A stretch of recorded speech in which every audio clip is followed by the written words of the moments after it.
he's the best player Burnley have ever had. I was in the stand after him. It's just proud of the guy. He was probably Burnley's best player ever. It was a privilege to play with him. He was one of them, he made a run and all of a sudden the ball was there. You know, he was that type of player, he was that good. Each generation has their stars and favourites, and he's managed to cover more than one generation. So he's been a very important part of the club for the last half century. He was lovely as a man. He was very easy to get on with. He wasn't big-headed or anything like that, although he was the best player, by far the best player. I think everybody looked up to him.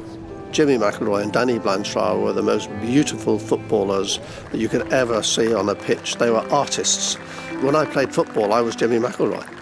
He symbolises everything that Burnley the town is. He was a humble guy.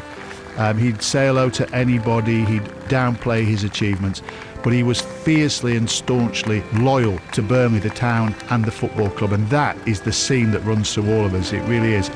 You couldn't get the ball off him, and sometimes he'd go into the corner flag and keep possession there and waste a bit of time. He was strong.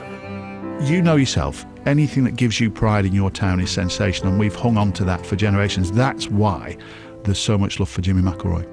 So I went over and had a chat with him, and it was so surreal, you know, when you've heard all these stories and what he stood for and what he was about and the great era and the great sides and that. I did actually have the opportunity to spend a few minutes with him, which was great. A sad loss to a legendary figure. A footballing legend in this part of the world. We knew he'd been ill for a while. It still comes as a shock. R.I.P. Jimmy.